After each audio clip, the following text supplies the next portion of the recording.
Hey guys. Hey, How you doing? Good. How you doing today? Good. Well, first off, I knew towards the end of the game, John Rhys took a pretty hard hit. His leg kind of went an awkward way. Can you provide an update on his status and how he's doing today?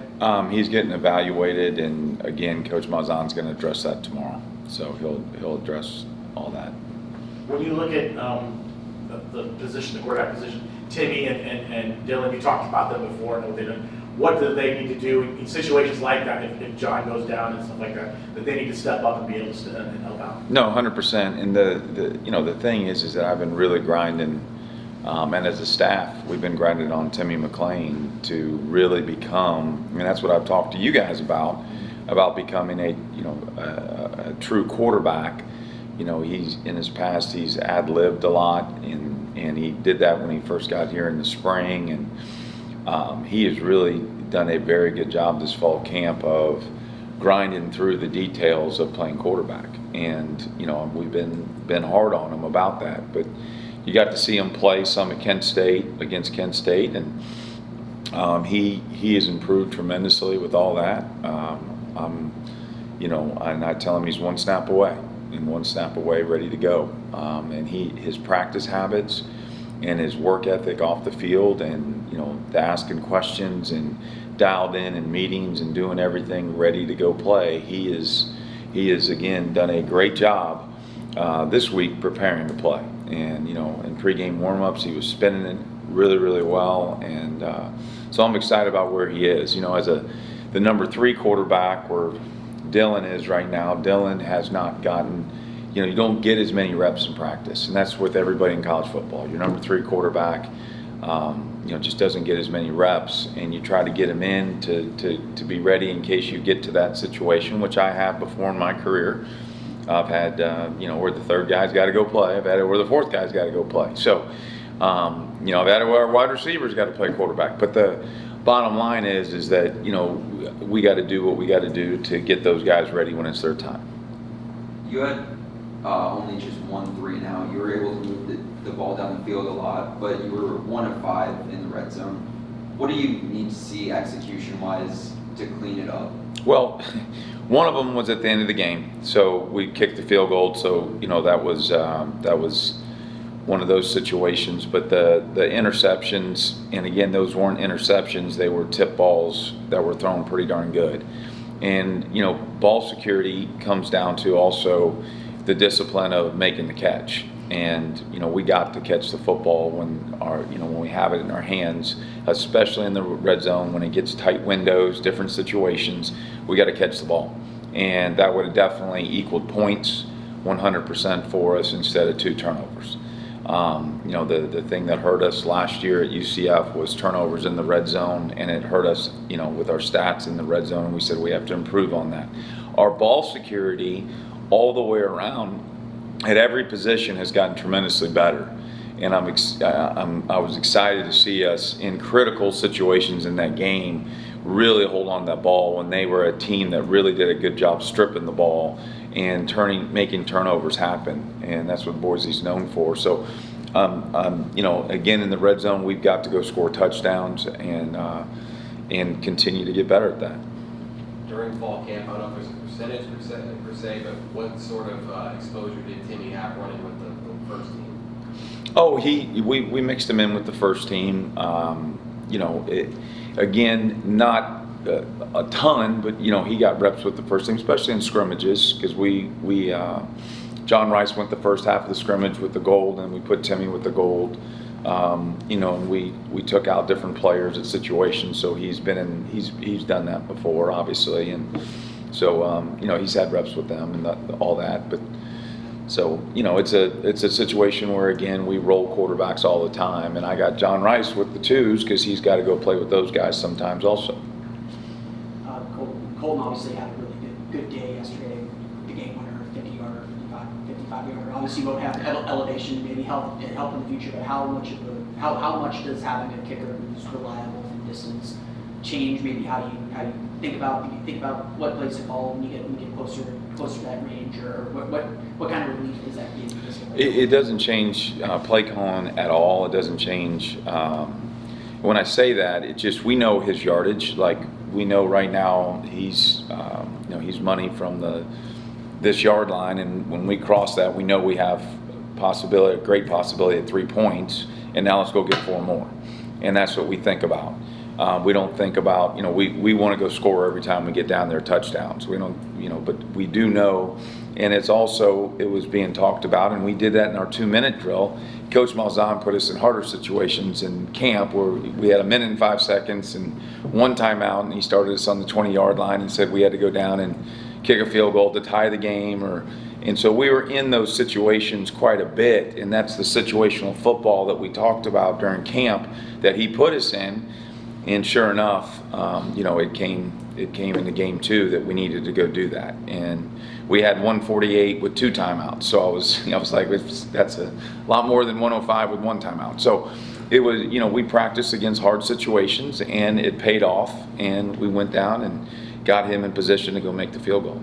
Coach, can you talk a little bit about your mindset or philosophy as a play caller in the red zone? Are you like a just pound it in and get it type of guy, or are you the kind of package plays and changes per week? Do you kind of go with the tendency? Like, what is your mindset going into the red zone when you get the ball, especially inside the 10 or 5 yard? Well, as coaches, we look and see what the tendencies are of the defense. Are they a zero team? Are they a bleed but don't? We're going to bleed, but we're we're going to make you snap it again, and we're going to give you stuff, but we're going to make you snap it, but we're not going to pressure you. But if you get a team that's a huge pressure team, somebody's band's playing one way or another, we got to be ready for those things.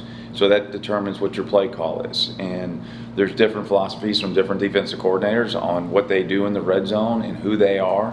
And every week we look at that and we come up with packages to be able to go, okay, hey, we need to throw it because they're not going to let us run it, or they're going to pressure us to death, or they're a big drop 8 team and they're going to be in a situation where they're going to have you run it and rally to the football. So we game plan based on who we're playing. Obviously, running the football is number one, and we got to run the football and be great at running the football. And then when it's our time to throw, we got to throw the ball, and we got to throw and catch in the red zone. What do you think about John Rhys's performance overall? He's moving the ball down the field. Easily could have had a couple more touchdowns if not for those bobble passes. What did you think about the entire process? I was really pleased with his performance. I think he had one of his best games maybe since he's been here. As far as leadership and leading the team, and knowing when there was a bunch of RPO situations where he handed the ball off there in the third quarter and made some really good decisions, and and then in the halftime, he talked to the team and was like, guys, we're winning this game. We're going to win this football game. And, the big thing, too, on third downs, we weren't doing great on third downs. And Coach Malzahn challenged us, and, we were 3 of 4 in the second half, which was huge. We needed to convert third downs, stay on the field, and finish drives. And we did. RJ Harvey in the first half, seemed to struggle a little bit with it. Wasn't getting much, but was able to, the second half, to really kind of find his rhythm. Was it something Boise State was doing defensively that really kind of limited him in the first half, or was it just maybe he was just still trying to find the holes? Well, it was also situations where you game plan and you go into a game plan and go, okay, this is what we think we can do, and this is what they do, and as we and then you make adjustments, and we made adjustments, and we said we got to run the football in the second half. And we got to, we got to give our backs a chance to be able to go hit holes, and we challenged the offensive line up front that we've got to go move them off the ball, and the running backs did it, and they answered the bell, and we ran the ball in big sets and did a very good job doing that. Obviously, there's a whole lot of improving and different techniques and everything with the offensive line and everybody that we can get better on every play, but the bottom line is we ran the ball better.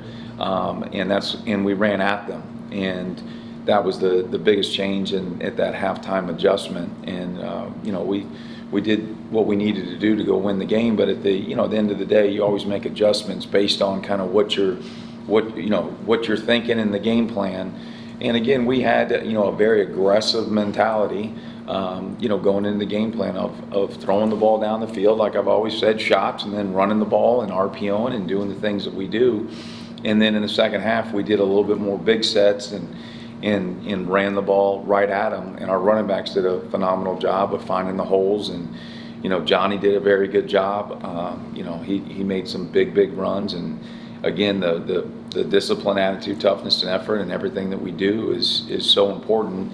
And I really was proud of our guys with the adversity, because there was times where we drove the ball from the 3-yard line all the way down, and then it was a turnover.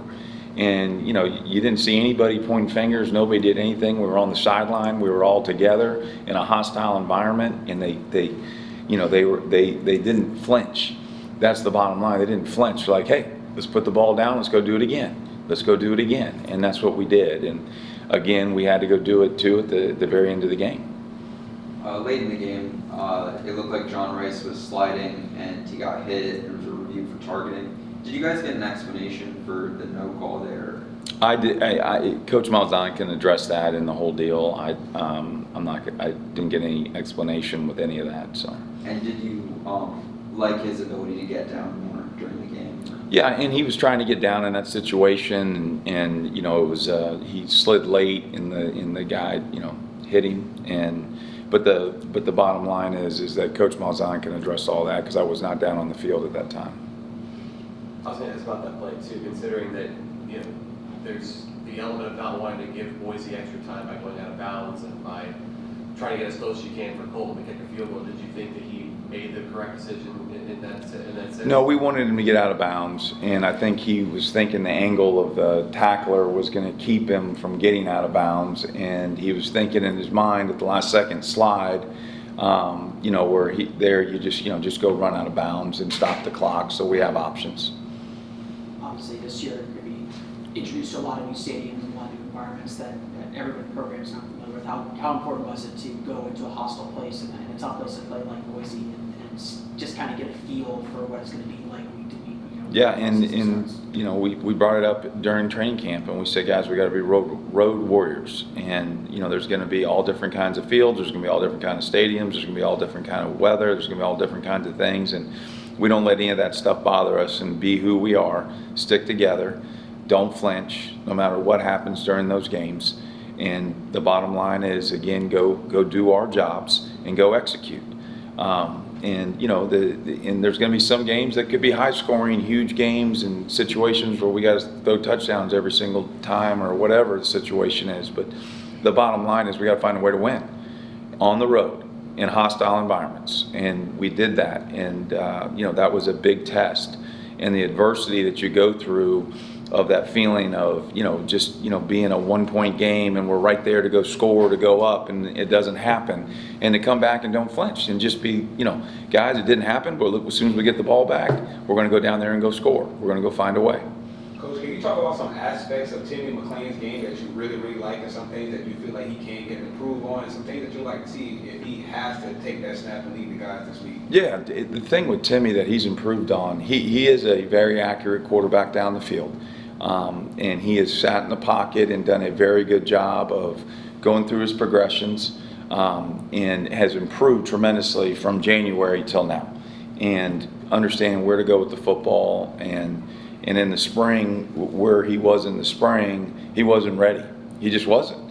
And he has really worked all summer and all fall to put himself in a position where, and again, like I said, his off the field stuff that he's been doing and his attention to detail has gotten so much better. I'm excited to, I was excited to go see him play when he got in against Kent State and executed the offense and took 2 drives down there and scored. And, I was really excited to see him go execute the offense.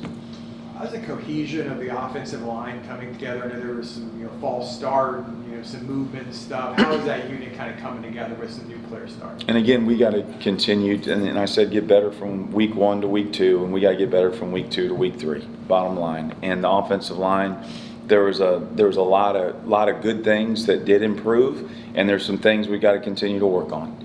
And there was a very, very loud crowd. Those situations, 4th down situations where we had some flinching going on. We can't do that. We can't do that. And we're going to continue to detail those situations, and again get that offensive line where they're feeling more and more comfortable playing together. And the thing that was exciting was to see us be able to go drive the ball and run the ball over and over and over and over, and to see that happen on multiple drives there in the second half where we lined up and we're going to run the football, and we did. And when you go 1st and 10 and you're 2nd and 4 or 2nd and 5, that's a good feeling for a play caller. So, Darin, you've been through this, obviously, you coached. When a guy has to step in, a quarterback, a backup, a 2 or a 3, the leadership, the guy like stepping in and getting the team to rally around him, how important is that? What can that guy do? What can a player do to kind of build that? Or is that something that's built through camp and through the offseason? Well, again, I've had multiple situations where we had to play 3 quarterbacks last year at UCF. So the bottom line is that the next guy up, the team has to rally around him. That's our leader now on the field at quarterback. And there's situations where we also have leaders that are pieced together that make our offense, that all have to go, hey, we have to rally around whoever's at quarterback. Just like same thing at every position when we have different offensive linemen that have to come in during a game. It's so the bottom line is that the quarterback position is the one that everybody sees because of the ball and he's in his hands. But again, there's different I've had some quiet quarterbacks. I've had some very vocal quarterbacks. I've had different guys. And the bottom line is you got to go lead, first of all, by example in how you play. And then second, you got to be able to communicate with your offensive line and your teammates, what we have to do offensively, and then be able to communicate again with the situational football that we have that happens that's going on during a game. So obviously, I've had young quarterbacks have had to play, and you got to kind of shrink the game plan around them. Okay, this is what we're doing, so we don't give them too much. And then there's some guys that can handle more. There's some that are athletic quarterbacks, some that are pocket guys, and you got to be able to curtail around them to have them be successful. Can you talk a little bit about your wide receivers responding to adversity? Javon and Kobe with drops ended up coming back in big moments. I think Kobe had his most career yards in a game. Can you just talk a little bit about that? Well, the Javon, he would catch that 999 out of 1,000, and the situation happened and he didn't flinch. He came to the sideline and said, "My fault. It's my bad." And not one person flinched on the sideline, and he went and made a big, huge third down catch in the 4th quarter. And he was blocking. If I showed you clips of him blocking, play in, play out, and him just the effort that he plays with, he has taken his game to another level. So very, very proud of him. And then Kobe, we've really strained Kobe all camp to be ready for your opportunity, but you have to go perform in practice and go do it on Saturdays. You don't just show up on Saturday and do it. And Kobe took steps to put himself in that position and had a big game, and we need him to continue to do that. But we also needed him to be a leader. We need him the minute you think you arrived, that's when you go downhill, and that ain't going to happen. And we still got a long way to go as far as being really, really good. And so you have a big game, that's great. Next week it might be you gotta block the whole first half because the ball just doesn't go your way. So again, it's all about us. It's all about us being together, and being unselfish, and again bringing our A game every single snap. We've asked about John Rhys, his health stats a couple times, but what about R.J. Harvey? I know he had an issue with his hip and his side at some point in the 4th quarter as well. Yeah, and he finished the game, and he's a warrior. He's a warrior. There's a lot of guys probably wouldn't play, and he's not coming out. He didn't want to come out of the game. So, really, really proud of him and who he is, and he made some key blocks too, pass protection wise there at the end that were huge. Everybody, we're all in it together. So all 11 have to go perform every single snap to go win football games. Yeah. Thank you guys, I Coach. appreciate you. Thanks.